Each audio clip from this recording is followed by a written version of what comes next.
I think you're But yeah. I think he's Yeah, the yeah, one yeah. after Pora. Yeah. Please. Good evening, lovely coaches. My question is like, what skill set one has to empower to become a coach? For example, like I am a layman who doesn't know a C of coaching. So what should I empower with so that I can be a good coach or I can go on a path of that coach? All right, can I take this one? Yep. Listening, Mhm. listening, listening, listening.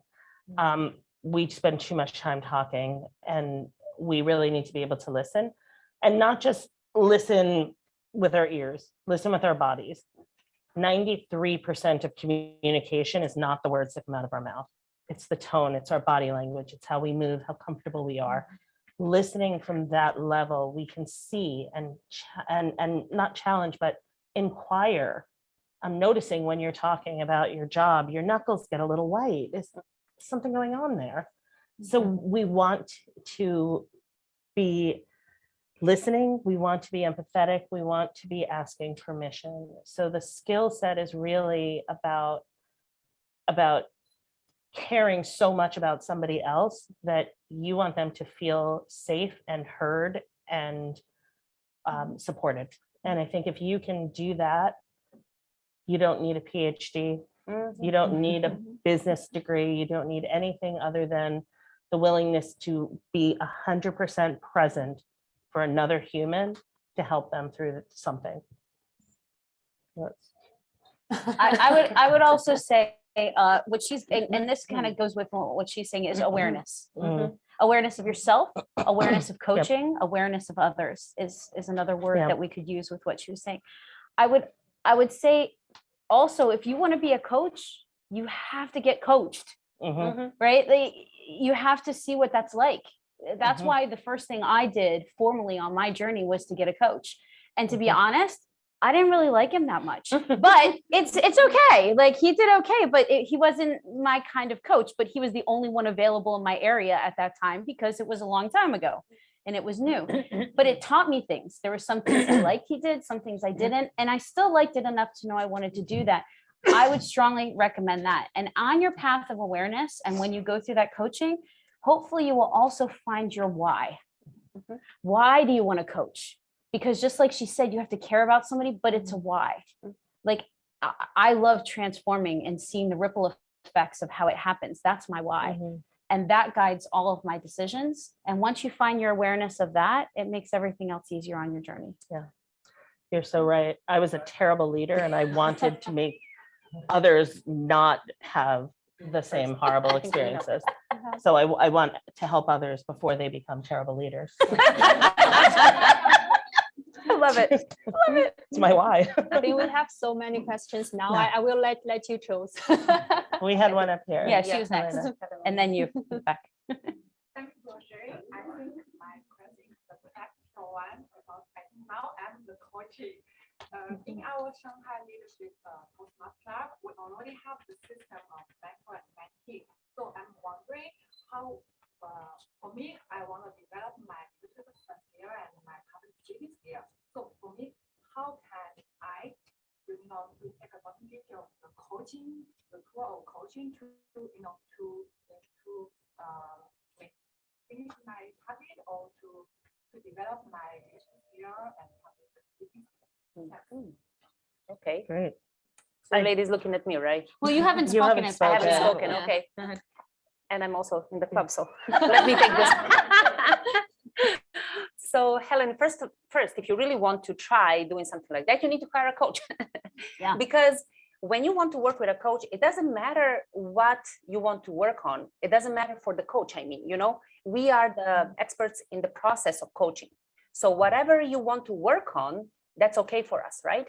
So in this case, you want to work on your maybe advancement in the club, that's fine. Maybe another client or maybe you in 1 month, you want to choose another topic, you have something else to work on.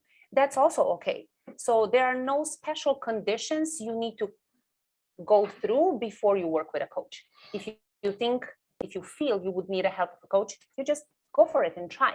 Usually we have a chemistry session Is that how we call it Mhm. all? Yeah, chemistry session, to see if we can work together on both ends, right? So if you like me, if I like you, or anybody else, right? And then we go from there. But the thing you want to work on, it's totally up to you. You bring whatever you want to your coach. Maybe. Before we go there, Yeah. I just want to Mhm. add one thing if I can. Yeah. If The you're panel is talking short. about leadership skills, one of the yeah. things you can do to enhance your leadership skills is to empower the people that are working with you. You empower them by saying, what do you want to work on? What would be most beneficial?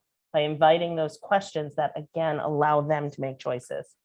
If you make all the choices, leaders should not make all the choices. Leaders should empower other people to make There's a choices. bread waving from Yeah. behind. And if you want to do this for in a different way, you can also get a group of people who have the same problem and go to a coach and see about a team coaching or a group coaching kind of Yeah. situation. That's another way to do it. Okay.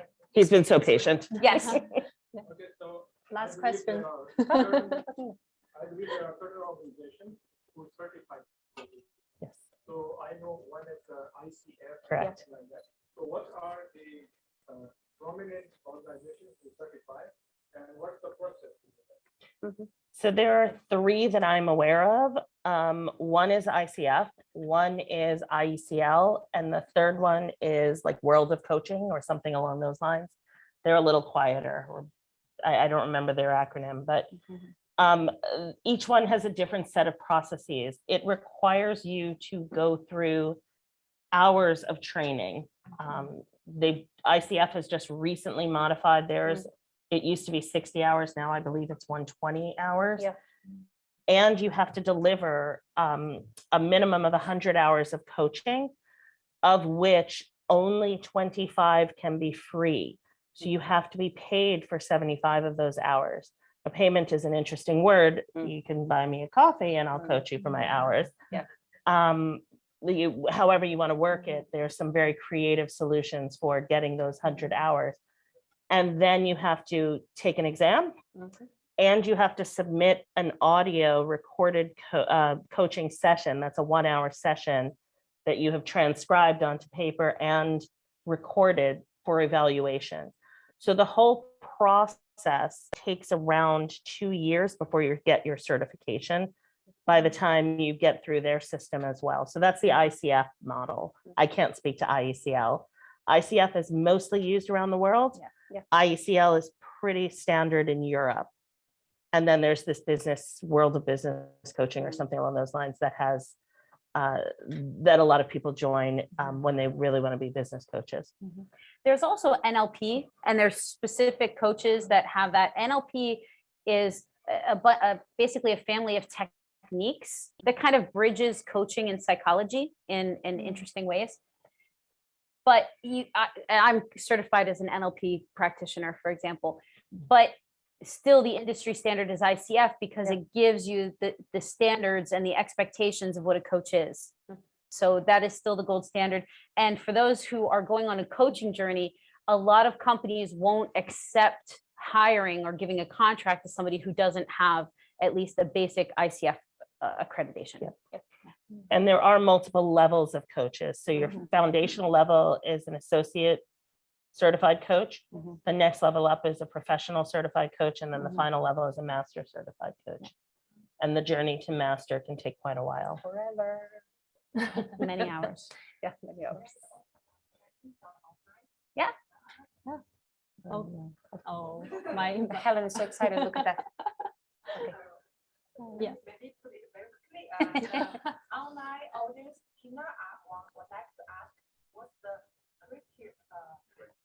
Criteria. to choose a suitable career coach? Criteria to choose a suitable Career coach. I think it comes down to the chemistry. How do you connect with that person? When you go and meet that person, do you feel that they will understand you, will support you, will provide you with the level of support that you need? And what is their experience? And their So experience, yeah. for example, most of the people that I'm working with are people who are entrepreneurs and creatives, because I'm a creative coach, and entrepreneurs and creative people have that in common. My experience is more in that sphere. So the career coaching that I do is within there. But she's had leadership and corporate experience. So if you have somebody who wants that, then she's probably going to be better for you. And you should know that we all work together. So even though we don't like work together in a business, we have our own businesses, we work together. I'm constantly every week giving somebody else another client because they'll be like, I don't think I'm the right fit for you, but I know who is. And then we send them that way and then they work together. So Also, absolutely. something short for this question, because when you're looking for a coach, yes, I agree all of what the lady said, but you also are not looking for any neighbor.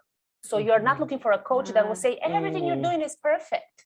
Just continue doing everything is so great. You're amazing. You're also looking for a person that will challenge you and tell you, Yes. okay, wait, what just happened there? Like they mentioned before, your knuckles got white or your face got a little bit nervous. What is behind it? So you're not looking for a person to just go together with you and always clap. You need a person who will also, rattle your cage a little bit and make you move a little and step out from where you are right now.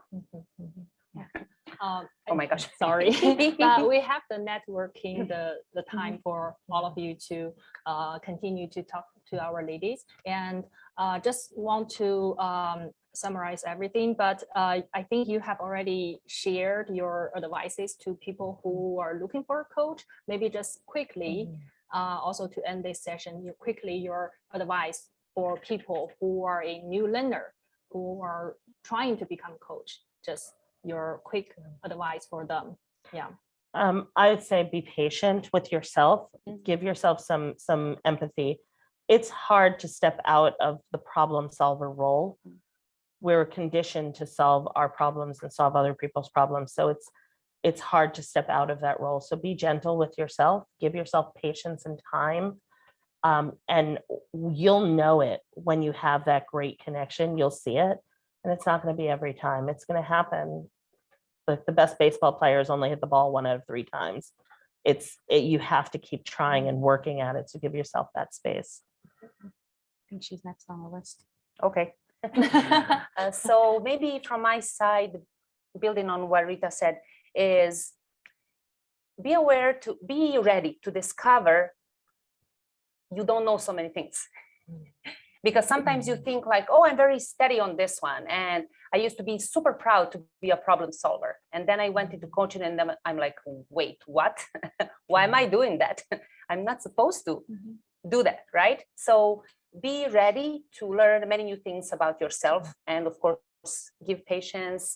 You will re-examine your points of view, your injunctions from your childhood, many different things. So just be open to new things coming, like waves from the ocean all the time. If you're looking to think about getting coached, try it. If you want to transform, get a coach. If you want to help other people to transform and change their lives, then be a coach. And if you want to do that, you need to first have the self-confidence to know that you can become the person who can do that. And you also need to know deep down that you have a purpose to help other people if you choose this profession. The why is so important because there will be difficult times and you're going to have to try lots of stuff. You're going to have to try to coach different people. Like I tried to do a whole bunch of like consulting stuff with Chinese businesses the last couple months. I'm not doing, I don't like it. I don't like it. I moved, I'm trying different things to find what aligns with me and my why. So as a coach, you have to really try different things to figure out where you align, because once it's aligned for both people, you and the client, and everything goes so much smoother. So true. So true. Thank you.